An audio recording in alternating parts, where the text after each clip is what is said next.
So this is partial pressures, and this is going to occur anytime you have a mixture of gases.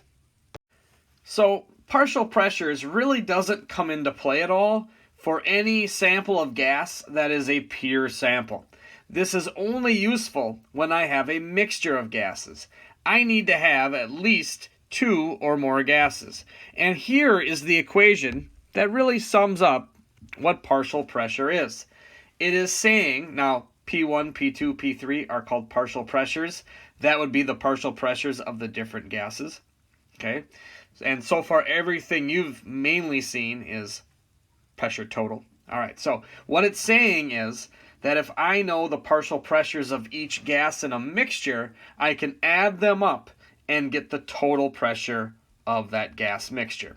So in other words, if I knew the separate collisions of each gases in the mixture, the collisions of, let's say, sample, the first part of the mixture is nitrogen, okay? The collisions caused by nitrogen, plus maybe there's oxygen in there, plus the collisions of the oxygen in the container. Add those two types of collisions up, I will get the total collisions of all the gas in the container. Maybe to illustrate this a little bit better, I'll bring in this video right here, this little animation, and I'll play it. And you can see the conditions. The first thing I will do, I'm going to give 2 pumps of gas A here. And I have temperature of 325, volume of 1000. 2 pumps of gas A is 1.6 atmospheres worth of collisions. Let me let gas A out. And now I will just add in 1 pump of gas B. Same volume and temperature, only this one has 0.8 atmospheres of pressure worth of collisions from gas B. Let me add the 2 pumps of gas A back in. And I have a total pressure of 2.4 atmospheres.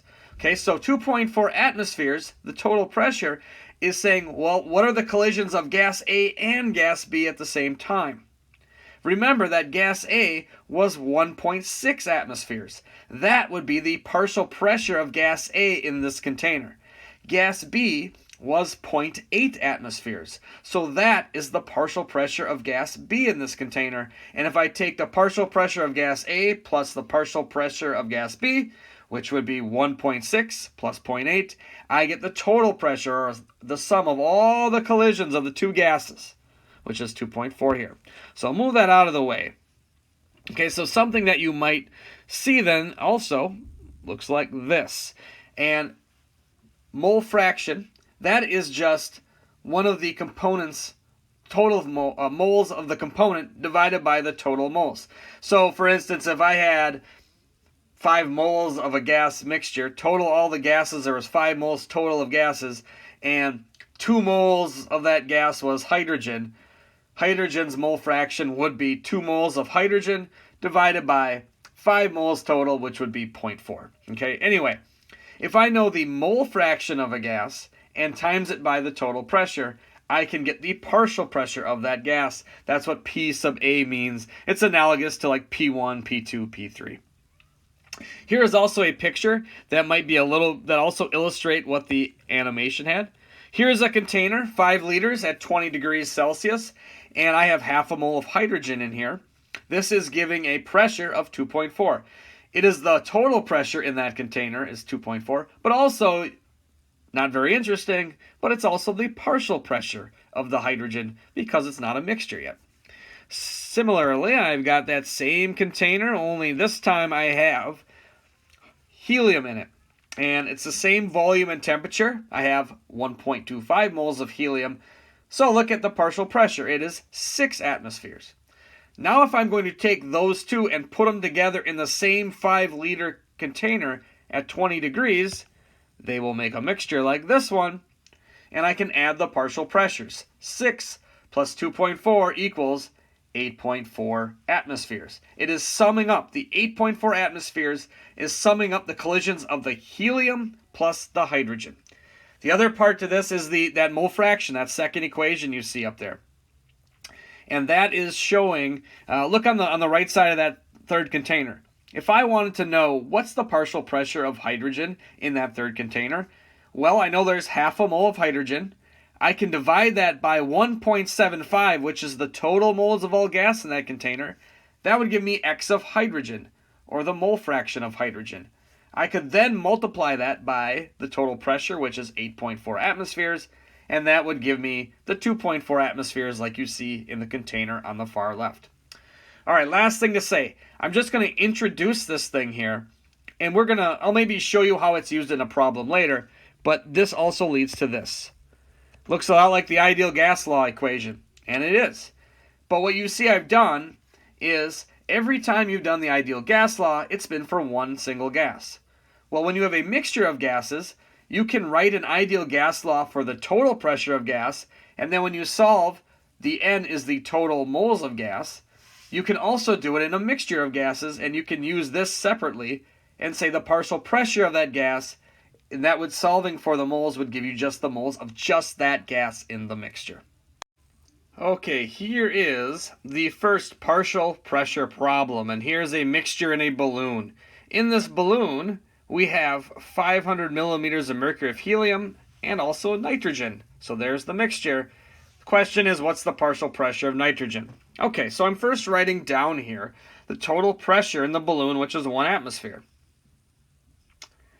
I also know that the partial pressure of the helium is 500 millimeters of mercury.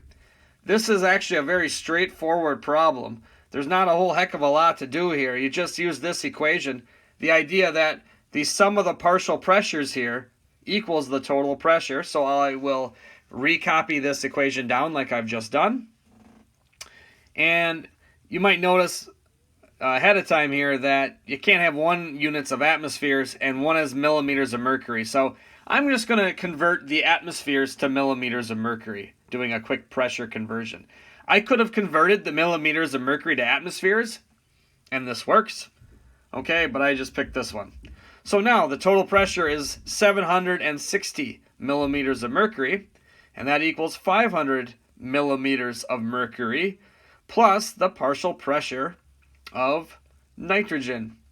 Now that we are this far, I hope you can solve this, but I'll solve it for you. That means if I subtract 500 from both sides, that the partial pressure of nitrogen is 260 millimeters of mercury. So in this partial pressure problem, I'm going to eventually use the mole fraction times the total pressure equation. But first I need to figure out what the total pressure is here.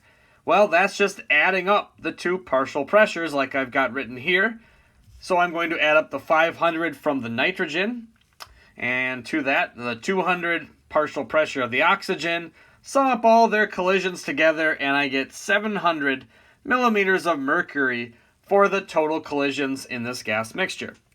All right, now I will use the equation that says the partial pressure of one of the gases, in this case PO2, equals the mole fraction of that gas, so X of O2, times the total pressure.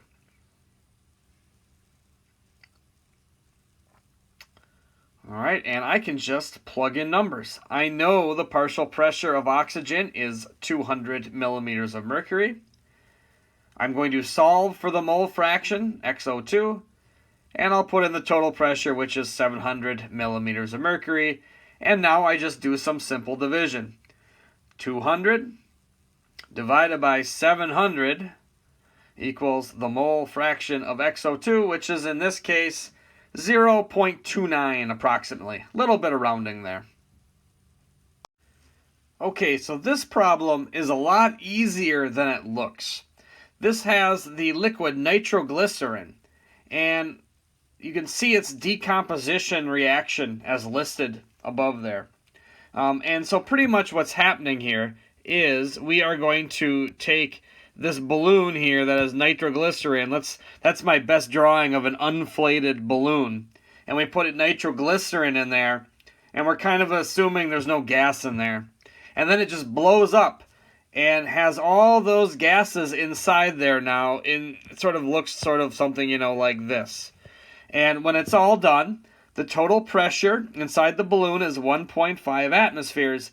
And the question is, what's the partial pressure of nitrogen if the total pressure is 1.5 atmospheres? I invite you to pause the video now, think about it, see if you can come up with an answer, and then I will explain it for you. Okay, here is how I can solve. I'll use the partial pressure of nitrogen equals the mole fraction of nitrogen times the total pressure. Whoops, got to get the N in there. And boy, I need to know that mole fraction of nitrogen to make this work. Well, I'm going to do it this way. Mole fraction of nitrogen equals 6 divided by 6 plus 12 plus 10 plus 1. And that's the same as 6 over 29 or 0.21. And if you're thinking, wait a minute, where'd you get those numbers from? Don't worry, I'll come back to it. Let me finish the question. All right, so now I know the mole fraction of nitrogen. I'll plug in this 0.21 here into that equation in black. And I know the total pressure is 1.5 atmospheres. And so now I can just multiply this 0.21 times 1.5 atmospheres, and I get an answer of 0.315 atmospheres.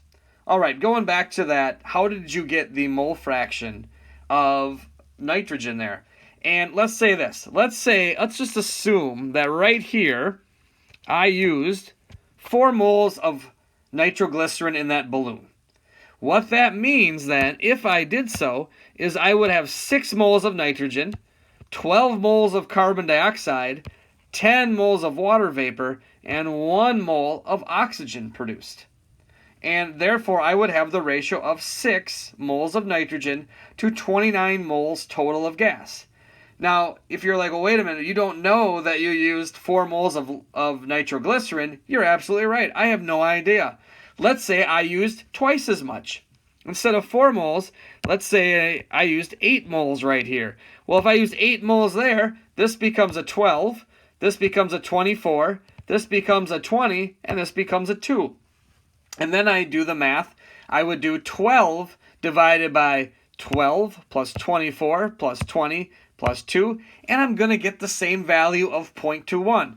So it really doesn't matter how much nitroglycerin I use, because the ratio of gases produced are always going to be exactly the same as the stoichiometry that's used right here. So that's where that mole fraction comes from. That's the hard part of the question. The rest of this question isn't terribly difficult. Okay, in this last question, I want to show you how partial pressures relate to the ideal gas law. So I'm just going to start off by looking at my numbers. I have 10 liters, 1 atmosphere, and 300 Kelvin. So I'll write those down. We have a volume of 10 liters. The total pressure is 1 atmosphere. So of all the collisions of the nitrogen and oxygen added together, it's 1 atmosphere. The temperature equals 300 K. The question is, how many moles of oxygen do I have here in the mixture?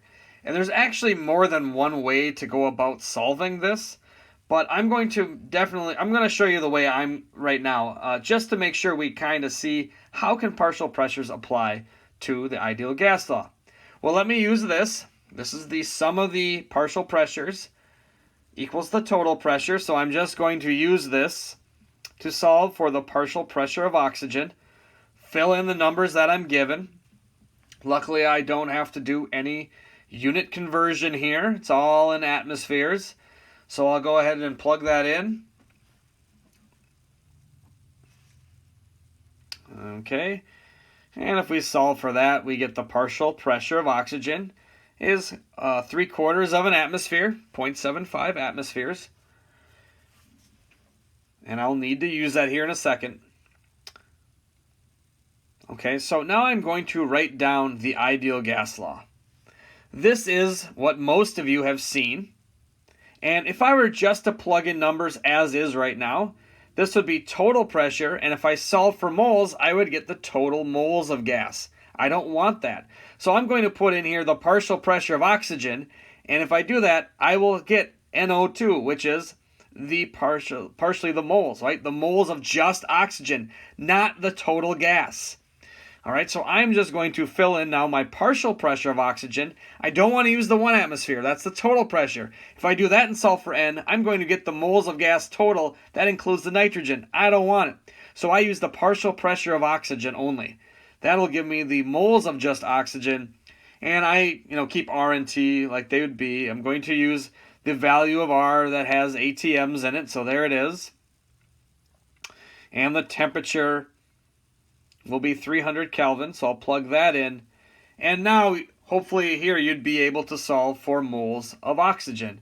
And so when I do that, 0.75 times 10, divide by 0.0821, divide by 300, and I get about 0.3 moles of oxygen.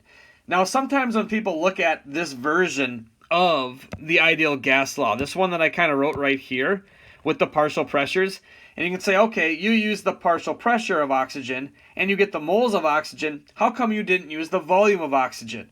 Well, remember that video I showed you at the beginning of this whole thing, that animation? Both of those gases in the mixture still take up the whole volume of the container. So the total volume is 10 liters. That's also the volume of the nitrogen. That's also the volume of the oxygen. So technically, all three are the same in that case. The same for the temperature. The average kinetic energy of those molecules in that simulation was the same. Didn't matter which gas it is. They are roughly, moving at the same sort of rate there. And it's a little bit different than that, but their temperatures are all the same. If I have a mixture of nitrogen and oxygen, aren't they both at 300 Kelvin in this case? They are. So that's also the temperature of oxygen. So the only ones that are going to vary between the different parts of the gas, between the oxygen, the nitrogen, and the total, are the pressure and the moles. And there you go. That's how you can solve this one.